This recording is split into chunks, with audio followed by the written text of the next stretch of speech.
Okay, boleh start dah. Saya start dulu Okay.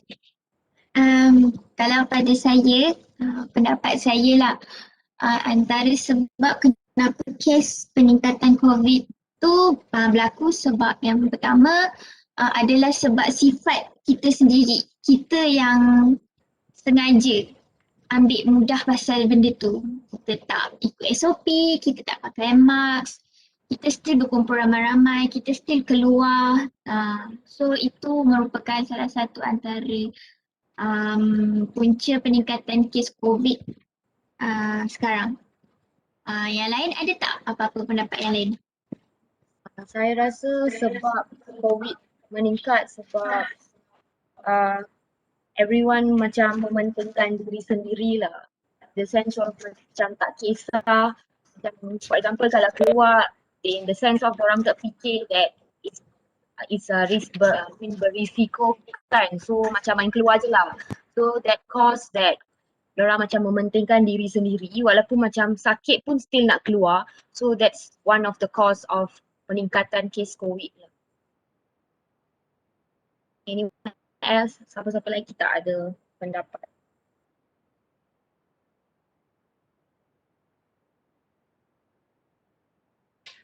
Juga ada orang yang sedang kuarantin pergi mana-mana tapi tidak memikul itu tanggungjawab untuk jaga kita orang dan juga dia sendiri.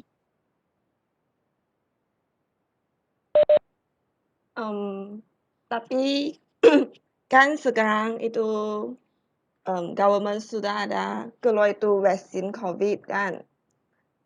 Dan selepas terima itu vaksin, bolehkah kita keluar seperti biasa? Kerana sekarang ramai banyak itu news cakap itu vaksin ada kesan sampingan kan. Dan ramai orang, especially itu orang tua, mereka semua sangat takut untuk menerima vaksin itu. Betul, sebab vaksin tu macam tak macam not everyone boleh, macam is not macam tak ada side effect lah, because ada yang meninggal pun kan ambil vaksin.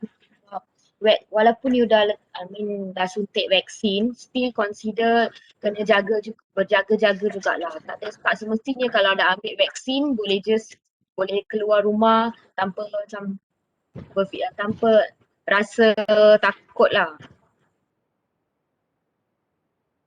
True, saya agree with that. Sebab vaksin bukannya untuk mencegah pun, dia cuma membantu menguatkan antibody kita. So that bila kita kena kena efek tu, maksudnya bila kita kena COVID-19, damage pada body kita, damage pada badan kita tak akan seteruk sebelum divaksin. So kan banyak kes yang mana orang yang ada komplikasi pada organ dia, macam dia ada sakit jantung, ada darah tinggi, yang ada kencing manis, yang ada penyakit kronik macam buah pinggang. Mostly of them bila kena jangkitan COVID-19, diorang akan dapat damage yang sangat teruk pada badan diorang. Ada yang kena masuk sampai ICU, ada yang meninggal. So kes-kes yang meninggal ni mostly adalah sebab organ diorang dah tak boleh terima tekanan lagi. So that sebab diorang punya organ mostly dah damage, dah rosak. So vaksin ni dia bukan untuk mencegah, dia cuma membantu menguatkan antibody kita je. So tak ada istilah bila kita dah ambil vaksin, kita dah bebas daripada COVID-19. Sebab macam yang hari tu, saya ada baca satu artikel which is yang kaki tangan Kesihatan Malaysia, 40 orang kaki tangan Kesihatan Malaysia still kena COVID-19 even though diorang dah ambil vaksin. So itu menunjukkan yang benda tu tak mencegah tetapi dia hanya menguatkan antibody kita. So ada orang lagi nak bagi apa-apa pendapat? Ya betul, saya setuju. Saya setuju Saya setuju. juga sebab walaupun dah suntikkan vaksin tapi semua orang kena masih follow SOP dan pakai mask. Bukan macam dah suntik vaksin je dah tak payah nak follow SOP dan tak payah pakai mask. Itu pendapat saya. Ya betul kan. Maknanya yang siapa-siapa yang dah suntik vaksin, dia masih boleh dijangkiti COVID. Cuma kebarangkalian untuk dijangkiti tu amatlah rendah berbanding yang tidak disuntik vaksin ini. Kan? Betul. So sebab jangkitan yang- vaksinnya dia depends on the immune system badan kita jugalah. So kalau badan kita tak kuat and we can't fight against the COVID kan. So boleh juga jangkit walaupun kita dah suntik COVID injection lah. Betul. Ya, itu walaupun kami dah ambil vaksin, tapi tidak seolah-olah badan kita akan tak jamin lah, tak akan itu kena COVID-19 lagi. So, karena badan kita memerlukan sedikit masa untuk membina pertahanannya terhadap tu virus. Ya betul. Jadi untuk berdasarkan video TikTok yang lelaki ni, apa korang rasa? Betul ke apa yang dia cakap yang data yang semakin meningkat ni ambil dari mana? Sedangkan di kawasan lain yang berpuncanya COVID tu tapi semua tempat kena kesannya. Apa yang korang rasa benda tu? Saya, pada pendapat saya, kalau saya setuju dengan apa yang dia cakap sebab tak bolehlah disebabkan satu kawasan yang teruk. Maksudnya disebabkan someone yang buat masalah, orang lain pun terpaksa hadap hukuman yang sama. Sebab macam yang korang tahu sekarang ni kan sebab kes kita tinggi, kebanyakannya kita dah kita terpaksa hadkan kita punya ekonomi daripada segi kita punya ekonomi, daripada kita punya perjalanan. So benda tu tak patutlah sebab sometimes orang lain pun ada cara dia untuk dapatkan duit, betul tak? So kalau kita bendung semua sektor ekonomi, maksudnya kita tak bagi buka bazar Ramadan contohnya. So orang lain yang memang kerja dia memang fully dekat bazar Ramadan memang akan terkesan lah sebab dia tak boleh nak menjual lagi untuk cari side income kan. So I rasa benda tu saya setuju dengan pendapat Azrul ni. Orang lain macam mana? Tapi itu polis perlu membuat itu kawalan ronda untuk kontrol itu bilangan orang di dalam itu pasar. Kerana tak kontrol sangat banyak, banyak itu orang di dalam pasar tapi tak ada itu mematuhi itu SOP.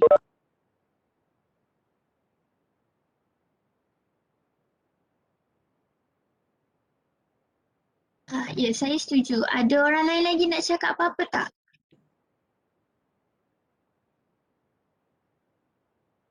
Maknanya maksud Lim tadi, COVID ni berpunca daripada bazar Ramadan tu yang orang tak ikut SOP tu, macam tu? Maksud dia, kalau polis tak buat rondaan, polis tak jaga bazar Ramadan tu dengan lebih ketat, kes peratus untuk kes berlaku lebih tinggi. Itu maksudnya. Maksudnya antara langkah yang kita boleh buat is polis kena ketatkan lagi SOP dekat bazar Ramadan. Okey, faham. Okey, ada siapa-siapa lagi nak cakap tentang peningkatan kes? Antara sebab lain, boleh je kasih apa-apa.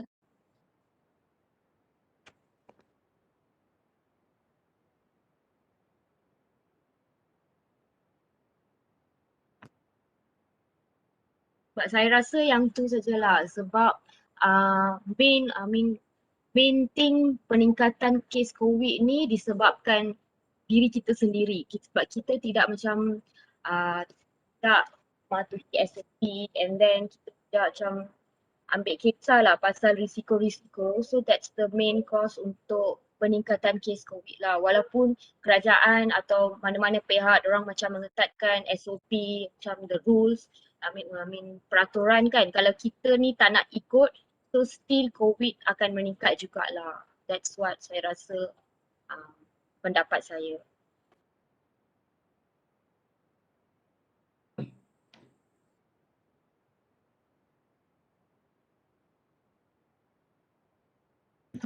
Okay. So apa yang korang nak sampaikan ni yang sikap diri kita sendiri tu merupakan antara punca yang menyebabkan kes COVID-19 ni bertambah. Betul ke? Betul. Betul. Okay, pada pendapat korang ada tak sebab-sebab lain yang boleh menyebabkan kes COVID ni meningkat?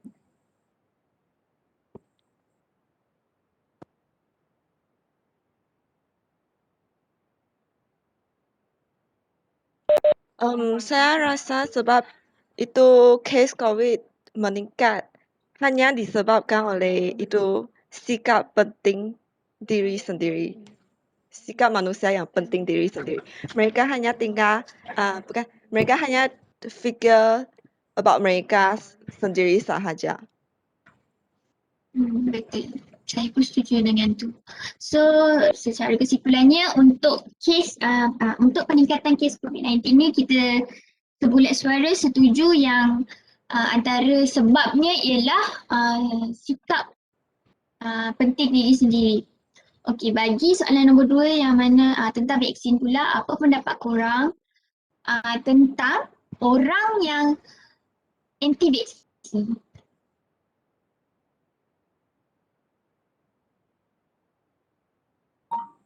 Anti-vaksin. Ya, orang yang tak nak ambil vaksin. Maybe sebab diorang macam takut lah sebab kan sekarang vaksin dia ada side effect lah.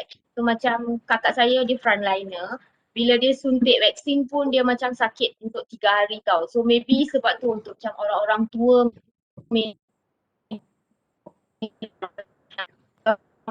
tak nak ambil risiko lah. Maybe tiba-tiba their luck is not good atau maybe vaksin tu macam cannot accept to their body kan, macam cause side effect atau macam harm to themselves. Maybe that's the reason orang jadi anti vaksin lah sebab tak seberapa macam selamat kan pakai vaksin tu.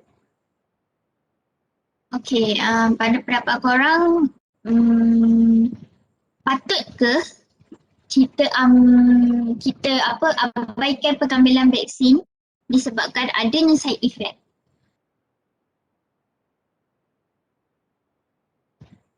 Maksudnya macam patut ke kita ni tak payah ambil vaksin sebab orang cakap sakit sebab ambil vaksin? Ataupun kita patut juga ambil vaksin tu? Saya rasa kita patut ambil vaksin tu sebab ada orang katakan vaksin tu macam ada side effect kan, tapi semua ubat di dunia ni ada side effect dia tersendiri. So kenapa nak kita fokuskan kepada vaksin tu yang penyebab kepada side effect? Dia bukan vaksin tu saja yang menjadi side effect. Contoh kalau kita sakit lain pun, ubat yang kita makan tu ada side effect dia juga kan. Contohnya last kali akan menyebabkan buah pinggang kita rosak kalau kita makan banyak-banyak. Macam tu lah perumpamaannya pada saya lah. Kita perlu ambil vaksin tu. Ya, saya pun setuju sebab baru-baru ni ayah saya ada ambil vaksin. Masa first dose ayah saya ambil dia tak ada sakit apa-apa, dia okey je. Tapi bila dia ambil second dose dia demam untuk 4 hari. Tapi lepas dia makan ubat dia okey je. So saya tanya abah, maksudnya saya tanya ayah saya sama ada dia menyesal tak ambil vaksin tu. Tapi dia cakap dia tak menyesal pun sebab dia rasa okey je. Cuma benda tu dia rasa tak sihat sebab maybe sebab second dose tu je. Tapi dia cakap dia tak menyesal pun. So pada saya pun saya rasa kita tetap patut ambil sebab Satu, kita tak bayar pun untuk vaksin ni. Kita diberi free. Kerajaan bagi kita free. Itu salah satunya. Lagi satu, sebab tak semua negara dapat peluang untuk ambil vaksin secara free. And then kita ni diberi kemudahan tu, so kita patut gunakan dengan baik. Itu pendapat saya. Orang lain macam mana?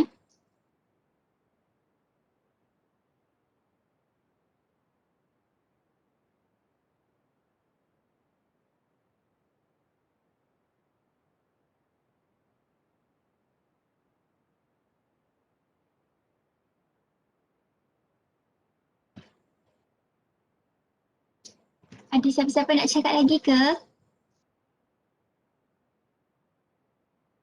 Saya rasa yang suntikan vaksin tu depend lah kepada orang lain sebab kan macam mereka ada yang cakap tak ada side effect tapi ada yang cakap ada. Lepas tu rakyat macam tak tahu nak percaya pihak yang mana. And then kan dalam video tu government tu cakap mereka tak akan tanggungjawab tentang kematian mereka. So mereka macam takut lah. So jadilah orang yang anti vaksin tu.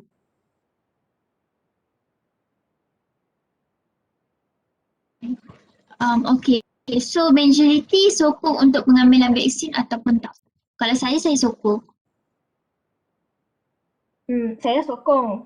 Tapi kalau depend lah, kalau mereka tak mau ambil suntikan tu, depend lah mereka tu. Betul-betul. Bagi saya itu vaksin, walaupun kan semua ubat pasti ada mereka punya kesan sampingan dan vaksin juga sama. Tapi walaupun wujud kesan sampingan hasil daripada suntikan vaksin ini, tapi dia tidak bermakna bahawa vaksin itu tidak selamat. Vaksin COVID itu tetap selamat untuk diambil walaupun kerana vaksin sudah disahkan selamat untuk digunakan sekiranya kesan sampingannya itu tidak menyebabkan sebarang kejadian buruk yang serius kan. Betul-betul. Saya setuju. Anyone ada lagi nak cakap ke? Saya pun setuju yang itu perlu suntikan itu vaksin sebab yang itu efek tu yang orang takut yang itu efek. Saya rasa yang itu best kan yang keadaan fizikal setiap orang yang berbeza, yang ada orang yang ambil itu vaksin dia baik, tapi yang orang lain yang tak yang rasa yang tak selesa lah. Saya rasa yang itu best yang keadaan fizikal orang yang berbeza. Okay, so kesimpulannya kita ni maksudnya grup kita ni ramai yang setuju untuk pengambilan vaksin, betul ke? Betul. Ya, setuju. Okay, so kita ada dua kesimpulan berdasarkan dua video. Yang pertama, kita semua setuju untuk soalan yang pertama, untuk video yang pertama. Peningkatan kes COVID itu berlaku disebabkan sikap penting diri sendiri. Untuk video vaksin, kesimpulan bagi daripada kumpulan kita ialah yang pengambilan vaksin itu adalah perlu dan ia adalah bergantung kepada tindak balas diri masing-masing. Betul tak? Okay, saya rasa itu saja untuk pembincangan topik kita hari ini. Nanti yang siapa record nanti upload dekat you punya portal lah.